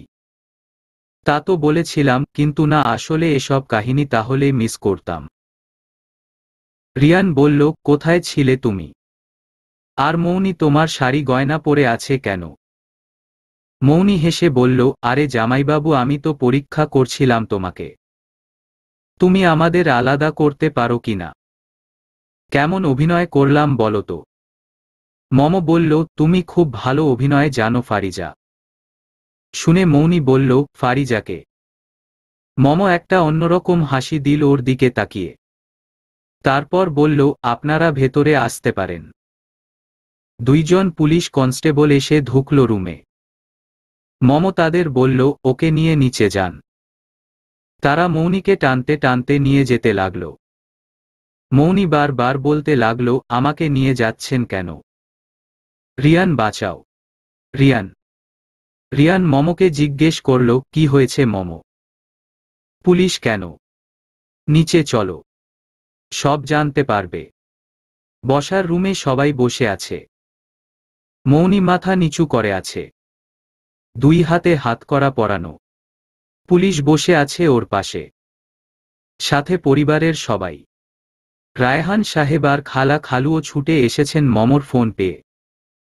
কেউ কিছু বুঝতে পারছে না কি হয়েছে। নীরবতা ভেঙে মম শুরু করল, সবাই ভাবছে হয়তো কি হয়েছে। আমি কাহিনীটা বলি। কি বলো ফারিজা? ঋতু জিজ্ঞেস করল, কে ফারিজা ভাবি? মম উত্তরে বলল, তোমাদের সামনে যে বসে আছে, আমার নকল বোন। ওর আসল নাম ফারিজা, রিয়ানের এক্স পিএ। গত মাসে কাজ ছেড়ে চলে গিয়েছিল। আমি ভাবছিলাম যে ও তো কাজ ছেড়ে চলে যাওয়ার মেয়ে নয়। হুট করে এমনটা হওয়া মেলাতে পারছিলাম না নিজের হিসাবের সাথে, কিন্তু খুব একটা মাথাও ঘামাইনি। কিন্তু সে যে এত বড় প্লট তৈরি করবে ভাবতে পারিনি। সে কোনো কিছু না ভেবেই কাজ ছেড়ে চলে যায় আমাদের ট্যুরের পর। তার কয়েকদিন পর আমার বাসায় আসে কলিগ পরিচয় দিয়ে। সেখানে মাধুরী খালা থেকে জানতে পারে মৌনির কথা। তারপর এক কথা দুই কথা করে সবটা জেনে নেয় ওর ব্যাপারে। যেহেতু মাধুরী খালা আমাদের ছোটবেলা থেকে আছেন, তাই তিনি সরল মনে মৌনির ব্যাপারে সব বলে দেন। ফারিজা মানা করাই মাধুরী খালা এই ব্যাপারে আমাকে কিছুই জানাননি। তারপরই ও ছক কষে নেয়, প্লাস্টিক সার্জারি করে নেয় মুখে, ঠিক আমার চেহারা দেখে। মুখের সার্জারি করালে যেহেতু তাড়াতাড়ি সেরে যায়, তাই আমার জন্মদিনের 2-3 দিন আগে আমাদের বাসায় গিয়ে ওঠে ও সম্পূর্ণ সুস্থ হয়ে। তারপর জন্মদিনের দিন চলে আসে এখানে। আমিও আবেগ আপ্লুত হয়ে ওকে থাকতে বলে দেই। ব্যাস, ও থাকার সুযোগ পেয়ে গেল এখানে। আমি না বললে হয়তো অন্য কোনোভাবে থাকাটা ম্যানেজ করে নিত। সবার সামনে ভালো আচরণ করলেও ফুলির সাথে সে ঠিকই খারাপ আচরণ করত সবার আড়ালে। সেটা ফুলি আমাকে বলেও, সাথে এটাও বলে যে ও রোজ রাতে আমাদের রুমের সামনে ঘুরঘুর করে। আমিও সেটা দিন খেয়াল করি। এখন বুঝতে পারছি আমার আর রিয়ানের একসাথে থাকাটা ও সহ্য করতে না পেরে এমন করত। সবচেয়ে বড় সন্দেহটা আম্মু যেদিন অসুস্থ হয়ে যায় সেদিন থেকে শুরু হয়। মৌনির ব্লাড গ্রুপ বি নেগেটিভ ছিল, যেখানে ওর এবি পজিটিভ। নিজের ফেস ঠিক রাখতে হুট করে রক্ত দেওয়ার সিদ্ধান্ত নেয়াটা ওর ভুল ছিল। একজনের ব্লাড গ্রুপ তো রাতারাতি পাল্টে যাবে না। তাই আমি ওকে লক্ষ্য করতে লাগলাম। ওর সবকিছু উল্টো। মৌনি ইলিশ মাছ খেত না, কিন্তু ইলিশ দেখলেই ওর চোখমুখী পাল্টে যেত। ফারিজার ডাস্ট অ্যালার্জি নেই, যেখানে মৌনির ছিল। সন্দেহ যখন গাঢ় হয় তখন আমি চিন্তা করতে থাকি কে হতে পারে। তখনই ফারিজার কথা মনে পড়ল। তাই ওর বাসায় গিয়ে কথা বলে জানতে পারলাম ও নাকি নতুন চাকরি হয়েছে বলে বাসা থেকে আরেক জায়গায় যাওয়ার জন্য বেরিয়ে গেছে আরও আগে। তাই ওখান থেকেও তাদের অজান্তে নমুনা নিয়ে নেই। তারপর আমি ডিএনএ টেস্ট করিয়েছি। দুটো টেস্ট, একটা আমার সাথে আরেকটা ফারিজার মায়ের সাথে। আজকে রেজাল্ট পেয়েছি। আমার সাথে ওর নেগেটিভ এসেছে, যেখানে ওর মায়ের সাথে পজিটিভ এসেছে। এরপর থানা হয়ে আসা। ওর উদ্দেশ্য ছিল আমার মৃত বোনের জায়গায় এসে আমাকে সরিয়ে রিয়ান আর সবাইকে আমার থেকে কেড়ে নেবে। তাই সবার মনে জায়গা করে নিচ্ছিল আস্তে আস্তে। কিন্তু দুঃখের ব্যাপার হলো ও ছোটখাটো জিনিসগুলো খেয়াল না করাই আজ বিপদ করে ফেলল। তোমার কি আর কিছু যোগ করার আছে ফারিজা? ফারিজা মাথা নিচু করে বসেছিল। ওর কথা শুনে রক্তবর্ণ চোখে তাকালো। তারপর বলল, তোর সন্তানও বেঁচে নেই মম। মরে গেছে এতদিনে। মেরে ফেলেছি আমি। ওর কথায় সবাই ভয় পেয়ে গেল। ফারিজা ডাইনির মতো হেসে বলল, প্রত্যেক দিন রাতে ওষুধ মেশানো দুধ খাইয়ে দিয়েছি তোকে। মম কিছু না বলে চুপ করে রইল। রিয়ান এসে হুট করে ওর গালে একটা চড় বসিয়ে দিল। সাথে সাথে 5 আঙ্গুলের ছাপ বসে গেল। মম বাধা দিয়ে ওকে বলল, আমার কিছুই হয়নি। ফুলির জন্য আমাদের বাবু এখনো বেঁচে আছে। ফারিজা যেদিন থেকে ওষুধ দেওয়া শুরু করেছে সেদিন থেকে ফুলি দেখত। আর ও দুধটা ফেলে দিয়ে আমাকে বলতো দুধ কেটে গেছে বা নষ্ট হয়ে গেছে। টানা এভাবে কয়েকদিন বলার পর ওকে জিজ্ঞেস করলাম ব্যাপারটা। প্রথমে আমতা আমতা করার পর সে সবটা বলেছে আমায়। আমার পেটে ওষুধ পড়েনি। সবাই মমর কথায় স্বস্তির নিঃশ্বাস ফেলল। ফারিজা হুট করে মমর উপর ঝাঁপিয়ে পড়তে লাগলে কনস্টেবলরা ওকে ধরে ফেলল। ফারিজা পাগলের মতো হাত পা ছুঁড়তে ছুঁড়তে বলল, আমি তোকে দেখে নেব। মেরে ফেলব। কুচি কুচি করে মারব। তোর জন্য রিয়ান আমাকে ছেড়ে গেছে। জবটা ছেড়েছি। তোকে আমি দেখে নেব। রিয়ান অফিসারকে বলল, ওকে নিয়ে যান এখান থেকে। ওর ছায়াও দেখতে চাই না। পুলিশ ওকে নিয়ে গেল। তখনও ও হাত ছুঁড়তে লাগল। সবাই আফসোস করতে লাগল। কি দেখল আর কি হলো। মম শান্তিতে নিঃশ্বাস ফেলে বসল সোফায়। পুরো ব্যাপারটা ওর উপর এই দিন চেপে বসেছিল। অফিসের ফাঁকে দৌড়াদৌড়ি করে হাঁপিয়ে উঠেছিল। রিয়ান সবার সামনে মমকে জড়িয়ে ধরল। আজকে ওদের কোনো ক্ষতি হয়ে গেলে রিয়ান নিজেকে ক্ষমা করতে পারত না। 9 মাস পর ডাক্তারের দেওয়া ডেটের আগেই মমর লিভার পেইন উঠে গেছে। সবাই অপারেশন থিয়েটারের বাইরে অপেক্ষা করতে লাগলো চিন্তা নিয়ে। মম চাইছিল রিয়ান যাতে ওর পাশে থাকে। তাই অনেক অনুরোধ করার পর রিয়ানকে ওর পাশে থাকার অনুমতি দিলেন ডাক্তার। ব্যথায় যখন ছটফট করতে লাগলো মম, তখন রিয়ান সারাক্ষণ ওর হাত ধরে সাহস জোগাতে লাগল। কয়েক ঘন্টার পরিশ্রমের পর মেয়ে সন্তান প্রসব করল মম। বাইরে থেকে বাচ্চার কান্না শুনে সবাই স্বস্তির নিঃশ্বাস ফেলে আনন্দ ভাগাভাগি করে নিল। মেয়েকে টাওয়াল জড়িয়ে মমর কোলে দিলেন ডাক্তার। রিয়ান মেয়ের দিকে তাকিয়ে রইল। মায়াভরা মুখটা দেখে বলল, তোমার মতো হয়েছে মহারানী।